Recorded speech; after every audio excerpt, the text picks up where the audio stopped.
आनंद लेंगे। तो आइए, सुखदेव जी महाराज कहते हैं परीक्षित कि अथात श्रूयताम राजन वंशा सोमस्य पावन। चंद्रवंश का निरूपण करते हैं। सुखदेव जी कहते हैं परीक्षित, नारायण के पुत्र ब्रह्मा, ब्रह्मा के पुत्र अत्रि और अत्रि के पुत्र श्रीमान चंद्रमा, इन्हीं के वंश से चंद्रवंश चला। और चंद्रमा के बुद्ध हुए, बुद्ध के पुरूरवा, इन्हीं के वंश में आगे चल के बड़े बड़े राजा हुए, जिन्होंने चंद्रवंश को बहुत विस्तार से फैलाया। चंद्रवंश, इन्हीं के वंश में एक यदु नाम के राजा हुए, जिनके नाम से चंद्रवंश का नाम यदुवंश पड़ गया। देखिए, बड़ा भाव है कि अभी भी हरि की इस कथा में, सत्संग में, जिन्होंने ये परीक्षित का बीड़ा उठाया है। बंधुओं, प्रभु की कथा का निमंत्रण नहीं दिया जाता, प्रभु की कथा का बोला नहीं जाता। लोग तो प्रभु की कथा श्रवण, जहाँ पे कथा चलती है, श्रवण के लिए स्वतः ही पहुंच जाते हैं। भगवान के इस सत्संग का, इस कथा का निमंत्रण नहीं दिया जाता। तो हमारे जो इस कथा के परीक्षित बने, उनका बड़ा भाव है, और वो भी मेरे कन्हैया के ही वंशज है, वो भी यादव है। तो यदुवंशी और मेरे बालकृष्ण लाल ने ऐसे वंश में जन्म लिया कि उसे पवित्र कर दिया। प्रेम से बोलो। तो यदु नाम के राजा के नाम से इस वंश का, चंद्रवंश से यदुवंश पड़ गया। और इन्हीं यदुवंश में आगे चल के कई बलशाली राजा हुए, और इन्हीं के वंश में आगे चल के राजा शूरसेन हुए। और इन्हीं यदु महाराज के दो पुत्र थे, अर्जन्य और पर्जन्य, जिनसे नवनंद हुए। शूरसेन के राजा वसुदेव हुए, और इन्हीं के वंश में राजा उग्रसेन हुए, जो मथुरा के राजा थे। प्रेम से बोलो। तो साफ करवा लेंगे। और उग्रसेन के पुत्र हुए कंस, जिसको मेरे श्री कृष्ण ने अपने हाथों से उसका कल्याण किया। ये जो उग्रसेन है, मथुरा के सम्राट हैं, राजा हैं, और गोकुल के राजा हैं बाबा नंद। बाबा नंद 9 भाई हैं, नवनंद इन्हें कहते हैं। और वसुदेव जी शूरसेन के पुत्र वसुदेव जी हैं, और इनके 7 पत्नियां हैं। गौरवी, रोहिणी, भद्रा, मदिरा, रोचना, इला, देव की प्रमुख आसन पत्नी आनंद बंधु, जिनमें देव की नाम की जो पत्नी है वो सबसे बड़ी है। देव की, देवसेन की पुत्री है, उग्रसेन के भाई की, कंस की चचेरी बहन। तो बंधुओं, आइए कृष्ण कथा में प्रवेश करते हैं। राजा उग्रसेन मथुरा के राजा हैं, इनकी कोई संतान नहीं है। कई वर्षों बाद इन्हें संतान प्राप्ति का वर प्राप्त हुआ, और इनकी पत्नी एक समय जंगल में भ्रमण के लिए चली गई। और जब जंगल में भ्रमण के लिए गई तो एक राक्षस की, दुर्मल राक्षस की छाया इनके गर्भ में पड़ गई। तो जो गर्भ में जो बालक था वो राक्षस प्रवृत्ति का हो गया। जब संतों ने इस बालक का नामकरण संस्कार किया बंधुओं, तो संतों ने बताया, ब्राह्मणों ने बताया कि महाराज उग्रसेन, ये बालक तो आपके वंश को निर्वंश कर देगा, और ये इतना अत्याचारी होगा, इतना पापी होगा कि ये धार्मिक अनुष्ठान, धर्म कार्य और भगवान से जुड़ी सारी व्यवस्थाओं को हटा देगा। ये अधर्म का प्रतीक है। तो उग्रसेन बोले, तो मैं महाराज इसका करूं क्या? बोले इसे त्याग दो। महाराज उग्रसेन ने इस कंस को लता पतों में लपेट करके यमुना जी में प्रवाहित कर दिया। बटेश्वर के राजा शूरसेन यमुना जी में संध्या वंदन कर रहे हैं। जब संध्या वंदन से निवृत्त हुए, उन्होंने इस लते पते में लिपटे हुए इस शिशु को बहते हुए देखा तो अपने हाथों में ले लिया और अपने घर ले आए और वसुदेव के साथ में इसका भी पालन करने लगे, इसे भी पालने लगे। कुछ समय बाद बंधुओं कंस बड़ा हो गया। नारद जी महाराज ने आके बताया, अरे कंस, तुम तो बहुत बड़े राजा के पुत्र हो, मथुरा के राजा उग्रसेन के तुम पुत्र हो और तुम्हारा परित्याग कर दिया गया है कि तुम में राक्षस प्रवृत्ति के गुण हैं, इस कारण महाराज उग्रसेन ने तुम्हें अपने पास नहीं रखा, तुमसे अलग कर दिया। कंस को क्रोध आ गया।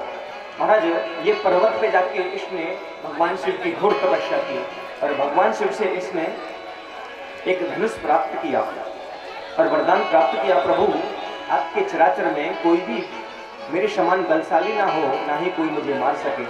शिव जी बोले, भाई मैं तुझे ये धनुष देता हूँ, जिस दिन ये धनुष टूट गया उस दिन तेरी मृत्यु निश्चित है। महाराज इस कंस ने बड़े बड़े राक्षसों को अपने से जोड़ा, अपने साथ शामिल किया, जिसमें पूतना, शक्तासुर, धेनुकासुर, बकासुर, अघासुर, व्योमासुर, कर्णावर्त जैसे राक्षसों इसने शामिल किया। और महाराज इसने तपस्या पूर्ण करके राक्षसों को लेकर के अर्धरात्रि पे मथुरा पे चढ़ाई कर दी और अपने पिता उग्रसेन को बंदी बना के कारागार में डाल दिया। और जितने भी ब्राह्मण थे, संत थे, सबसे मना कर दिया कि आज के बाद कोई भी भगवान का भजन नहीं करेगा, ना ही कोई यज्ञ करेगा और ना ही कोई पूजा पाठ करेगा। केवल और केवल मंदिरों में मेरी विग्रह रखी जाएगी और मेरी ही पूजा होगी। महाराज इसने अपना अत्याचार फैला दिया। बंधुओं, इसने देखा कि मेरी चचेरी बहन देवकी है और मेरे मित्र वसुदेव हैं जो सूरसेन के पुत्र हैं, बड़े अच्छे हैं और मेरा उनसे मित्र भाव रहा है शुरू से, तो क्यों ना मैं देवकी का विवाह उसके साथ में कर दूं। इन्होंने वसुदेव को पत्र भेजा। वसुदेव जी महाराज मथुरा आए और देवकी का विवाह इनके साथ में संपन्न कराया। जैसे ही कंस रथ में देवकी को आरूढ़ करके, सवार करके, बिठा करके वसुदेव और देवकी को ले जाने लगा विदाई के लिए, तो महाराज आकाश से आकाशवाणी हुई कि कंस, जिस बहन को तू विदा करने के लिए इतने शौक से और इतनी प्रसन्नता से ले जाना है, उसी का 8वां पुत्र तेरा काल बनेगा, तुझे मारेगा। महाराज जब ये आकाशवाणी सुनी, उसने आकाशवाणी झूठी तो हो नहीं सकती।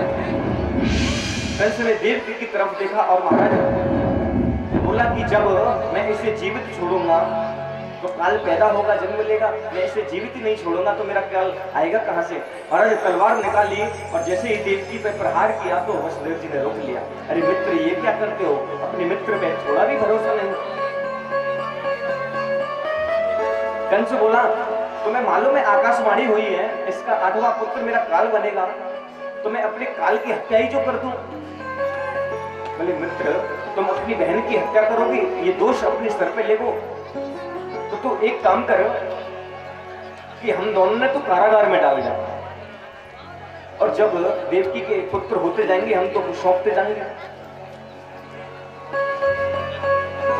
और जो तू करना है फिर कर लिया। कंस बोला, मित्र तेने बात तो सही कही है। कंस ने वसुदेव और देवकी को पकड़ करके केस खींच करके रथ से कारागार में डाल दिया। प्रेम से बोलो, धमाके शुरू हो गए। ठाकुर जी आने वाले हैं तो धमाके पहले से शुरू हो गए, क्योंकि आगे वो खुद मचाएंगे। तो चेतावनी दे रहे, भाई सतर्क हो जाओ और अष्टपुष्ट हो जाओ, मैं आने वाला हूं। प्रेम से बोलो।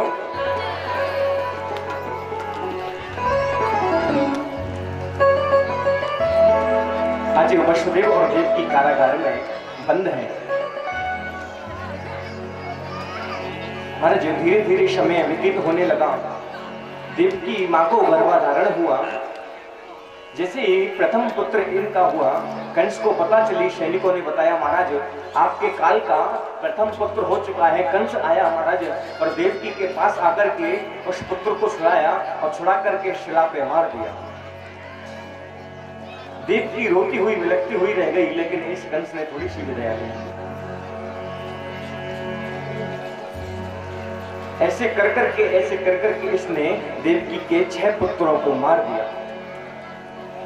और जब 7वां पुत्र होने को आया, मेरे प्रभु ने वसुदेव जी को आदेश दिया कि आपकी जो दूसरी पत्नी है, जिनका नाम रोहिणी है, उन्हें आप बुलवाएं मिलने के लिए। रोहिणी माता मिलने के लिए आई और देवकी माँ के गर्भ से रोहिणी माता के गर्भ को खींच करके देवकी माता के गर्भ को रोहिणी माता के गर्भ में मेरे प्रभु ने भेज दिया। और माता रोहिणी से बलराम जी प्रकट हुए हैं। ये भगवान कृष्ण के बड़े भैया हैं। और जब 8वां पुत्र आया, माता देवकी के गर्भ में मेरे प्रभु की तैयारी चल रही है। बंधुओं, सभी देवता हर्षित होने लगे कि प्रभु अवतार लेंगे। जैसे आप टकटकी लगा के देख रहे हैं कि कब नंदोत्सव मनाया जाए, ऐसी देवता आकाश मंडल में आ गए और सब अपने अपने हाथों में फूल लेके भगवान के स्वागत के लिए प्रस्तुत हो गए। अब देखिए, माखन चोर भगवान जन्म लेने वाले हैं। उससे पहले मेरे प्रभु वसुदेव जी को उपदेश देने के लिए आए। वसुदेव जी से कहते हैं कि पिताजी, अत्याचार बहुत बढ़ रहा है, मैं अवतार लेके आऊंगा और दुष्टों का संहार करूंगा और आप दोनों को कंस के बंधन से मुक्त कराऊंगा। वसुदेव जी बोले, लाला बात, लेकिन तू ये सब करेगा कैसे?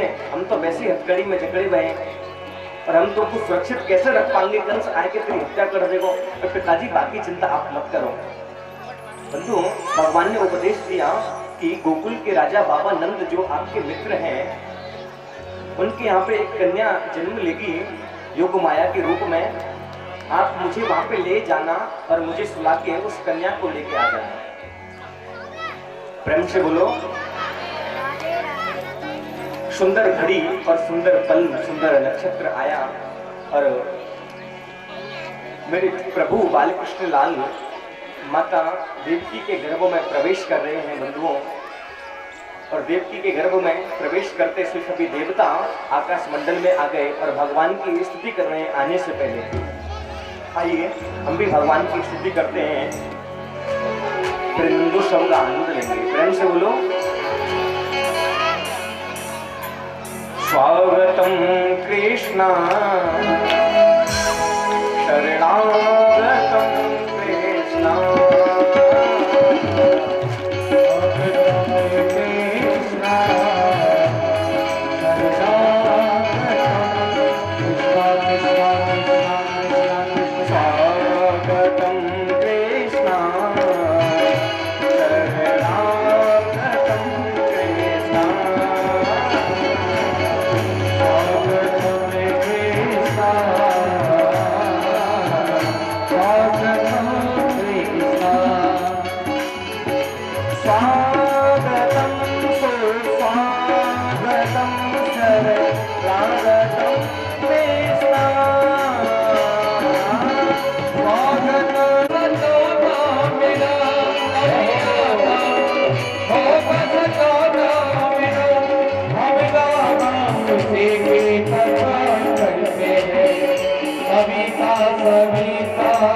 नहीं जानते मन में जो आया तो बता करते हैं क्या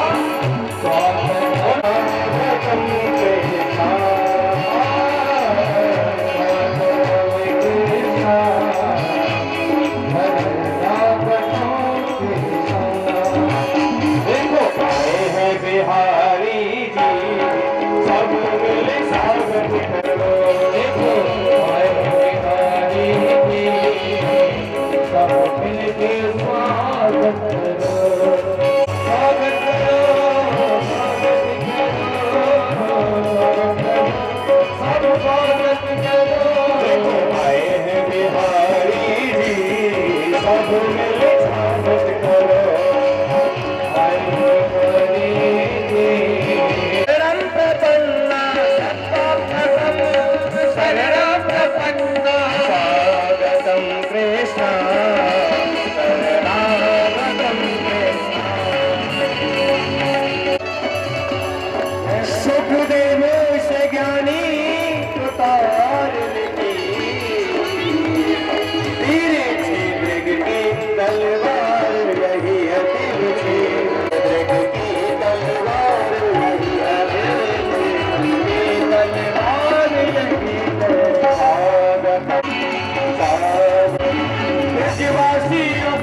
दिलदारो यही है।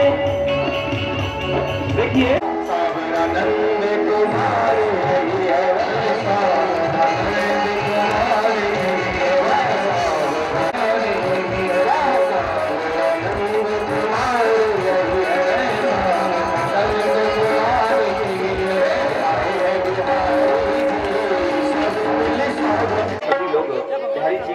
जन्मोत्सव मनाएंगे, बधाई लूटेंगे, नृत्य करेंगे।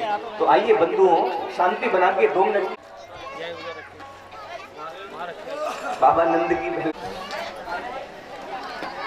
ठाकुर जी को कैमरे में कैद मत करो बंधु। हमारे बिहारी जी में लिखा हुआ है कि बिहारी जी को कैमरे में कैद मत करो, कैद करना है तो दिल में कैद करो। प्रेम से बोलो। तो आइए बंधुओं, उस कथा में चलते हैं।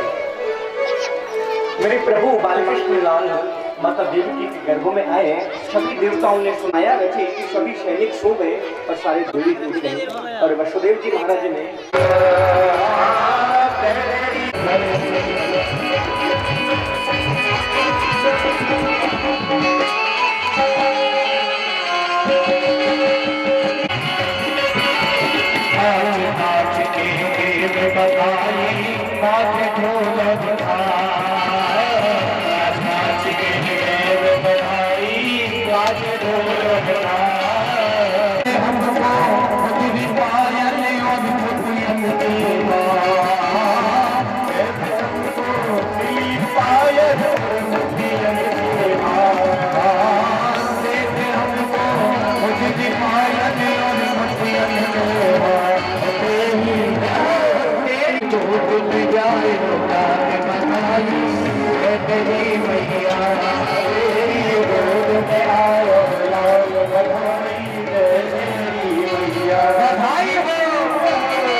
छोटे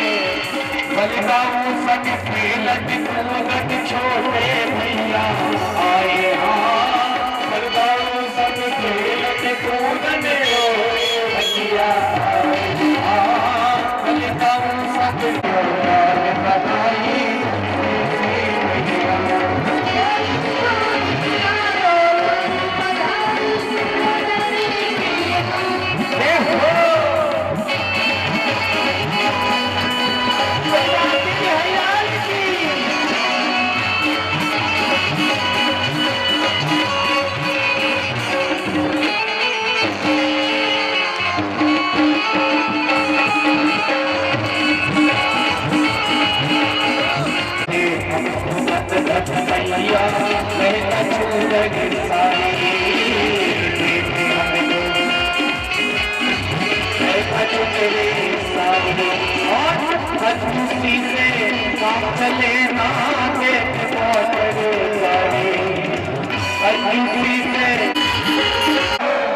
चोर भगवान की आज के आनंद की।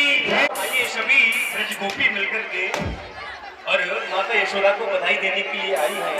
और भैया सभी बैठ जाए अपने अपने यथास्थान पर। सभी लोग पूजन का आनंद लें। सभी लोग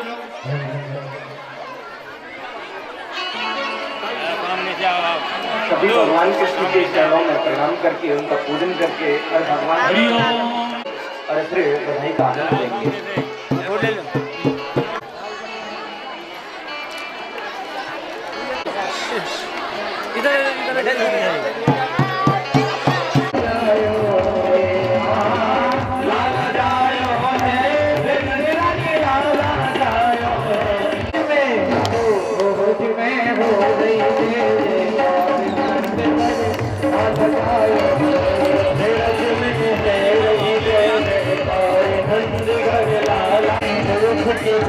नंद घर आवे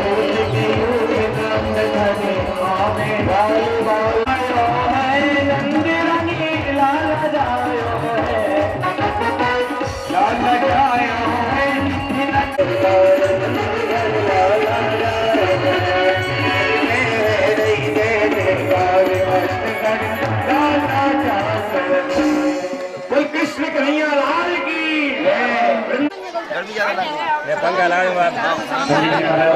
जैसे राधे राधे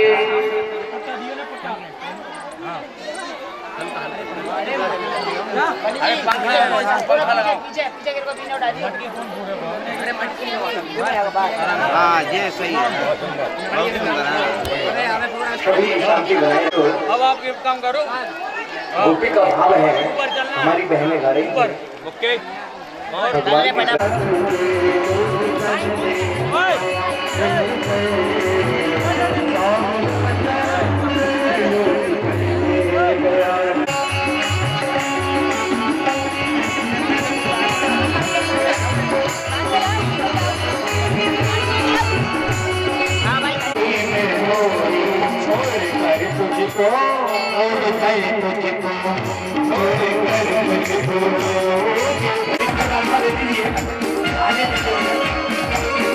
अभी तालियों से स्वागत करेंगे, तालियां बजाते हुए।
हेलो अरे पंडित जी वो मैंने बताया वो गा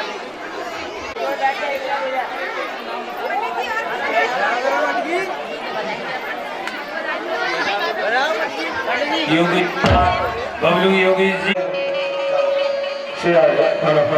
बबलू योगेश जी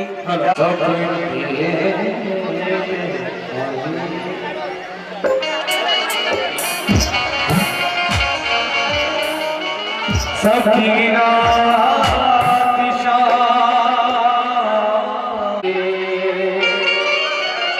हम तैयो पी गए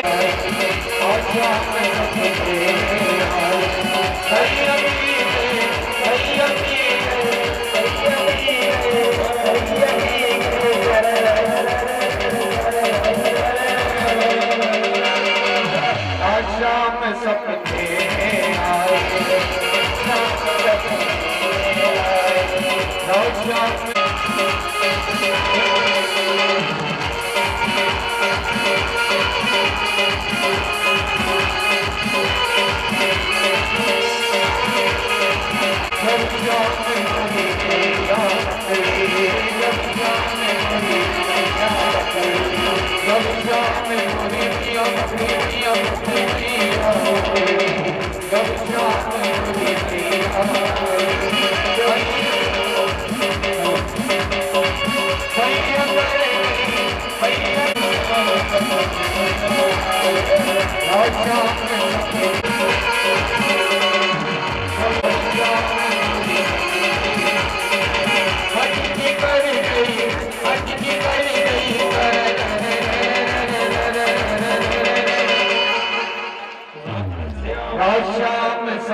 बोले वृंदावन की प्रेम से बोलो बोलिए वृंदावन बिहारी लाल की जय। पंडित जी रुक जाओ, 2 मिनट।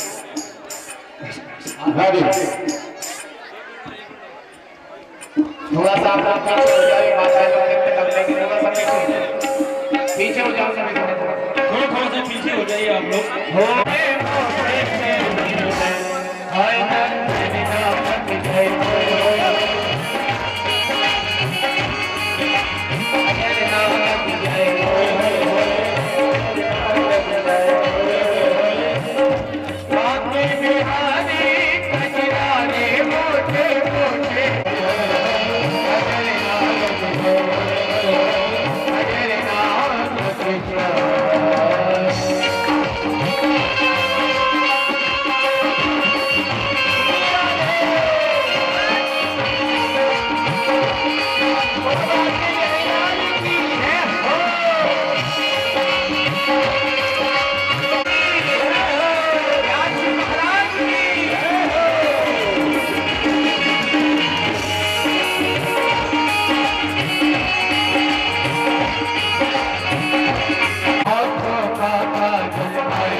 बोल बाके बिहारी लाल की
यानि तानि च पापानि जन्मान्तर्गतानि च तानि सर्वाणि नश्यन्तु प्रत्यक्षणायां पदे पदे। श्री वांगे बिहारी लाल की, श्री राधा रानी की जय। जय श्री राम, जय जय श्री राम, जय जय श्याम।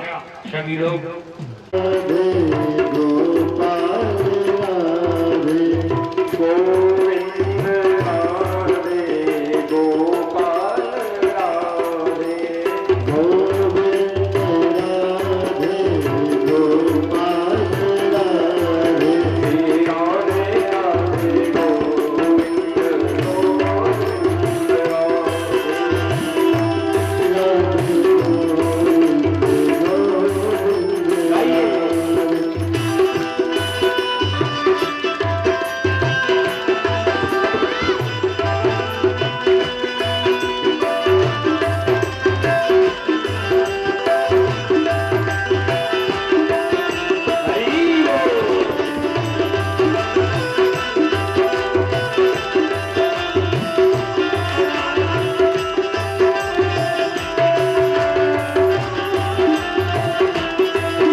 चिरजीव लाल कन्हैया।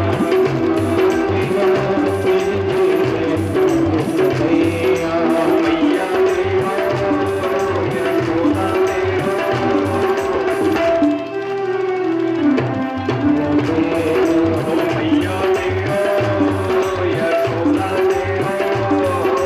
मैया तेरो यशोदा तेरो, चिरजीव लाल कन्हैया। मैया तेरो यशोदा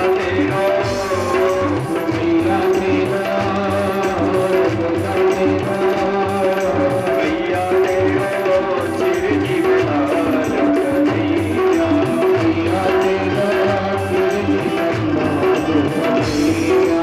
बांके बिहारी लाल की।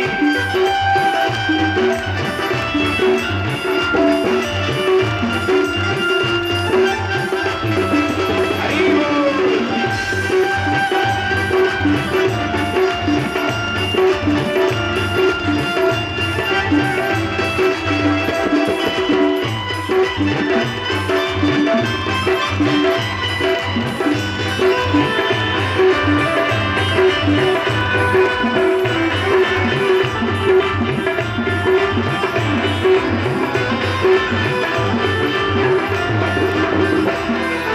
मैया तेरो यशोदा तेरो,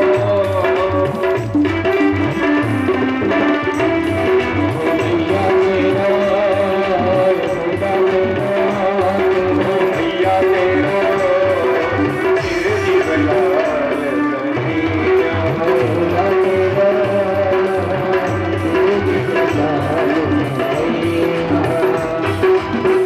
मथुरा में हरि जन्म लियो है,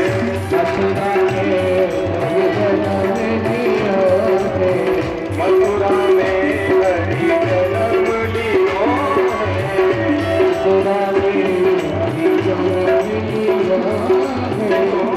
भगवान का जन्म मथुरा में हुआ, लेकिन सारे ब्रज में बजते बतिया,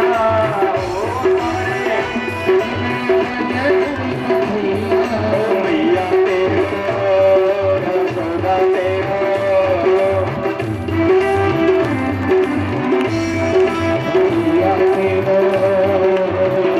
तेरो, मैया तेरो यशोदा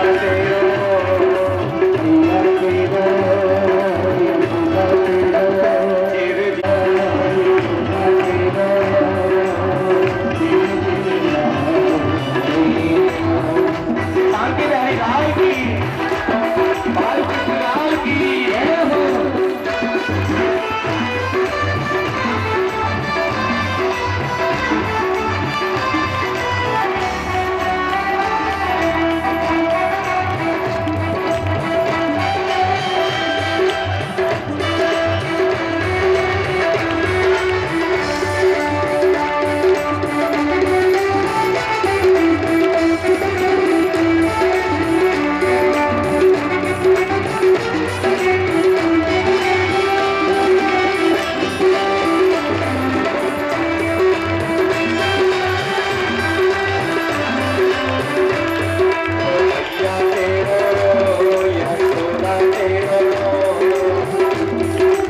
सभी ब्रज की जैसे ही नेत्र बंद किए तो महाराज भाव आता है। ब्रज के रसिक लोग शास्त्र कहते हैं कन्हैया ने पूतना को देख के आंखें बंद क्यों की, नेत्र बंद क्यों किए। ब्रज के रसिक लोग कहते हैं जब पूतना ने कन्हैया को देखा इसलिए नेत्र बंद किए होंगे। कन्हैया ने ध्यान लगाया होगा कि ओहो, राम जन्म में आया था तो पहले भी राक्षसी को मारना पड़ा और अब कृष्ण जन्म लेकर के आया हूं तो अब भी राक्षसी को मारना पड़ेगा, तो इसलिए नेत्र बंद किए हों। और संत कहते हैं कि एक भाव ये भी है कि कन्हैया ने इसलिए नेत्र बंद किए होंगे कि मैंने तो जन्म लिया है माखन मिश्री खाए को और जी पूतना मौसी आएगी मैं पहले ही घर पे वापस। प्रेम से बोलो। तो कृष्ण कन्हैया ने भोले बाबा को ध्यान लगाया नेत्र बंद करके कि भोले बाबा आप जहां कहीं भी हो मेरे दिल में आके बैठ जाओ। जब आप मेरे दिल में बैठ जाओगे, जब भी राक्षसी पूतना मौसी मोर जहर दुग्ध पान करावेगी तो दूध तो मैं पी लूंगा और जहर आप पान कर लीजिए। प्रेम से बोलो। क्योंकि जहर पीवो मेरी बस की बात ना आई, जहर पीवो तो आपको ही आवे। कुछ लोग, कुछ संत रसिक लोग ये कहते हैं कि भगवान के नेत्रों में सूर्य और चंद्रमा का वास है। जैसे ही सूर्य चंद्रमा ने इस राक्षसी को देखा, अपने आप को ढक लिया। हे भगवान, छोटे से कन्हैया को शर्म नहीं आती, इसे छोटे से बालक को मारने के लिए आ गई है पुतना। तरह तरह के भाव हैं संतों के। हरि अनंत, हरि कथा अनंता, कहा सुनई बहु विधि शंका। प्रेम से बोलो। महाराज इस मौके को पूतना ने अपने फायदे में बदला और कन्हैया को गोद में उठा लिया और गोद में उठा के गोदी में भर के महाराज इसने अपना स्तन कन्हैया के मुख से लगा दिया और स्तन पान कराने लगे। पूतना ने सोचा कि 2-4 घूंट पिएगा और मर जाएगा, और ठहरे तो मुरली वाले। पाला भी किससे पड़ा है, गलत जगह गया ना दे दिया पूतना ने। आज जैसे ही पूतना ने कन्हैया को अपने स्तन से लगाया बंधुओं, तो कन्हैया दूध पान करने लगे, दुग्ध पान करने लगे। धीरे धीरे कन्हैया पूतना का दुग्ध पान कर रहे हैं। पूतना सोच रही है अरे 2-4 मिनट पिएगा मर जाएगा, 5 मिनट हो गए अभी तो छोड़ता नहीं। कैसा बालक है महाराज, 10 मिनट हो गई, 15 मिनट हो गई, कन्हैया दुग्ध पान करते ही जा रहे। अरे बड़ा विचित्र बालक है। बंधु मालूम है कि पूतना अपने स्तन पे कौन सा विष लगा के आई? स्तन कालकूटम, कालकूट नाम का विष, जो कि एक बार व्यक्ति इसकी सुगंध भी ले ले वहीं पे खत्म हो जाए। लेकिन मेरी कन्या तो इस जहर को पान कर रही है। और महाराज पीते पीते कन्हैया को 15 मिनट हो गए, 20 मिनट हो गए। पूतना कहती है अरे बड़ा विचित्र बालक है, छोड़ता ही नहीं। बंधुओं, भगवान ने दुग्ध पान करते करते पूतना के अब प्राणों को खींचना शुरू कर दिया। जब दुग्ध खत्म हो गया तो प्राणों को पीने लगे। जब प्राणों पे कष्ट पड़ा तो पूतना ने अपना वास्तविक असली रूप धारण कर लिया और विकलांग रूप में परिवर्तित हो गई। हमारा जैसे ही बड़ी पूतना राक्षसी का रूप जब ग्वाल वालों ने देखा, अरे भैया अभी तो सुंदर सी गोपी गई जी, इतना बड़ा पहाड़ जैसा रूप कैसे धारण कर लियो जाने। बोले जी कौन है? और कन्हैया को लेकर बाहर आ गई। महाराज बगीचन में खड़ी है गई। अरे छोड़ कन्हैया, छोड़ कन्हैया। अब कन्हैया का छोड़ने वाले। प्रेम से बोलो। आज छोटे से कन्हैया, गोदी के कन्हैया बोल पड़े, मौसी हमें तो केवल पकड़ो ही आवे, छोड़ो तो हमने सीखो ही नहीं। अब तो पूतना बोली कन्हैया मेरे प्राणन में कष्ट है रोए, प्राणन को कष्ट है रोए, जल्दी छोड़ कन्हैया। लेकिन कृष्ण तो उसके प्राणों को पीते जा रहे हैं। महाराज जब ये प्राणों को पीने लगे तो पूतना को कष्ट होने लगा, इतना कष्ट होने लगा कि महाराज प्राणों को पीते पीते अब इसके सांस रुकने लगी और ये जमीन पर गिर पड़ी। और कन्हैया ने धीरे धीरे प्राणों को पी करके खींच करके इसका देहांत कर दिया। बोले बाल कृष्ण लाल की। बंधु जब ये पूतना जमीन पर पड़ी जिससे गिर पड़ी जमीन पर, तो इसका जो शरीर था, इसके शरीर का आकार बहुत लंबा चौड़ा था। ब्रजवासियों ने जब देखा, अरे ये बगीचों के टूटने की आवाज, घरों के टूटने की आवाज, सब दौड़ करके पूतना के पास आ गए और पूतना की गोद में कन्या को देखा, सब भयभीत हो गए। गोपियां रुदन करने लगी, गंभीर हो गई। यशोदा मैया को पता चला, दौड़ करके आई पूतना के पास। अब तो महाराज जो पूरे ब्रजमंडल में होना हो गया। सब ब्रजवासी बड़े भोले हैं। पूतना के पास कोई नहीं जाता कन्या को लेने के लिए, सब डरते हैं। अरे राक्षसी है, पर कन्या पूतना के स्तन पर मुस्कुरा के खेल रहे, क्रीड़ा कर रहे हैं। महाराज मथुरा से बाबा गोकुल आए। जब ये समाचार सुना, बाबा भी उस पूतना के जहाँ पे शरीर उसका पड़ा था वहां पे पहुंचे, जहाँ पे स्तन पे कन्या पड़े हुए। और झट से बाबा ने दौड़ करके कन्या को अंक में भर लिया। यशोदा मैया ने कन्या को गोद में ले लिया।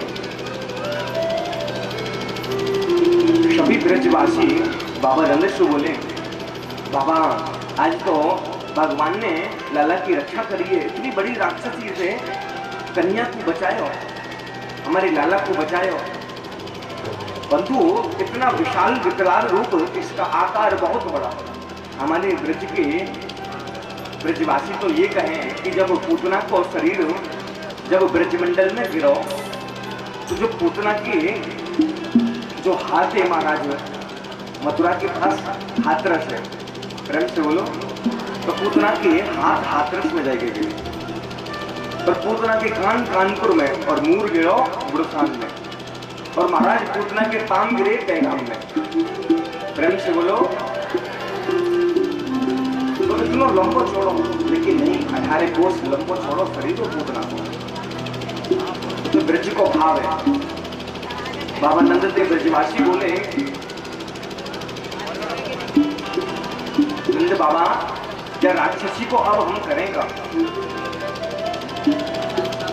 बाबा नंद बोले, भैया ये राक्षसी यहाँ पे पड़ी रहेगी तो हमको ही दिक्कत होगी, यहाँ में से बदबू आवेगी, दुर्गंध आवेगी, तो जाको दाग संस्कार करो या यमुना जी के किनारे ले चलो। बाबा इतनी लंबी चौड़ी पूतना तो हम तक किसी बीमारी ना आई, एक सका बोलो जाके टुकड़ा कर लो।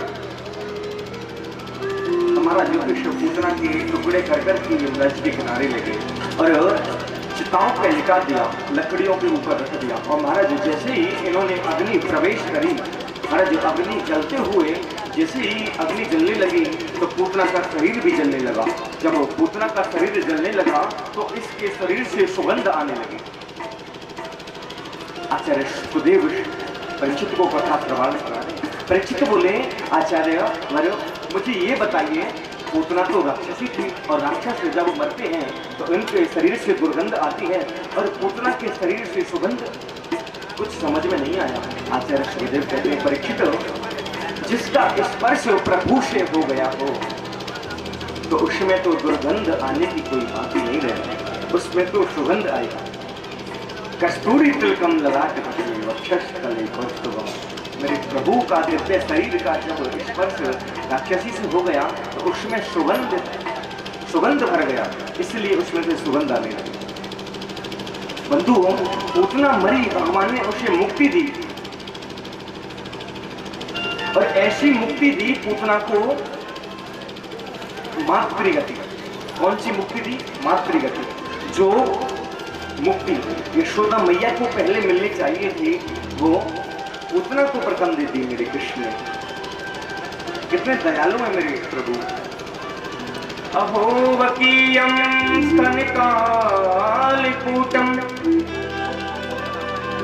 जिघांसयापायेराप्य साध्वी लेभि गतिं धातृचितां ततोऽन्यं कं वा दयालुं शरणं व्रजेम। अहो वकीयम स्तन काल कूटम। हाँ कितना सुंदर वर्णन है। स्तन काल कूटम, पूतना अपने स्तनों पे कालकूट विष लगा करके प्रभु को जहर पिलाने के लिए आई, मारने के लिए आई, लेकिन मेरे प्रभु ने उसके उस गुरुभाव पर नहीं देखा, उसके उस विचार पर नहीं देखा, उसके भाव पर देखा कि मातृगति मातृभाव से दूध पिया मेरे प्रभु ने।